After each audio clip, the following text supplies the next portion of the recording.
Bonjour à tous. Alors aujourd'hui, petite vidéo pour vous montrer l'étiquetage des couches dans QGIS. Donc c'est tout simple. On va créer un shapefile point. On va lui ajouter un champ nom à la table attributaire. On laisse ça en texte, il n'y a pas de problème. Ok. Donc là, on va créer nos entités. On bascule en mode édition. On les nomme pour chacune d'elles. Moi, je sais pas, on va leur mettre des noms de fruits. Pomme, orange, hop, clémentine, fraise,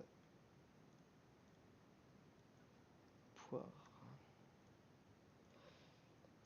et tomate. Voilà, ce sont des noms très originaux. On fait enregistrer, on coupe le mode édition et on va changer la symbologie, juste pour qu'on les voit mieux.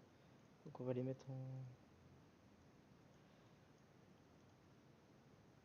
en jaune, avec une bordure, pardon,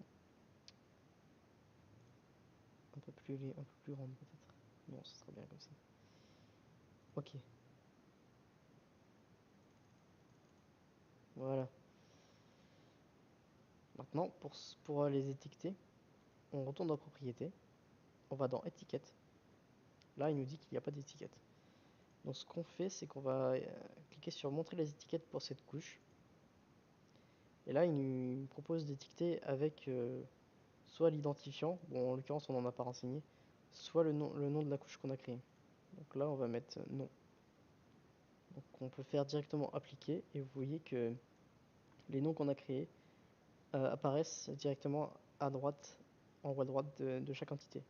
Donc évidemment, on peut modifier ça. On peut modifier la façon dont l'étiquetage apparaît. Et par exemple, moi, ce que j'aime bien faire c'est bon, on met la police souvent un peu plus grande. Ce qui est pratique, c'est de créer un fond quand on a un arrière-plan, parce que sinon ça se voit pas tellement bien. Donc souvent le bleu blanc c'est très bien. Et on peut même lui affecter une petite transparence pour qu'on devine encore un peu le fond. Donc là on peut faire, vous voyez, si on fait OK, ça a changé. Ensuite, vu que c'est collé au point, souvent c'est un peu embêtant. Donc on peut lui donner une distance. Donc on peut essayer de lui donner 4 points de distance, voilà. C'est pas trop loin. Voilà, on va lui mettre 3. On peut tout choisir, hein, si c'est autour du point, décalage par rapport au point. On peut lui donner une ombre. À l'arrière-plan, on peut faire quelque chose de plus développé, bien sûr.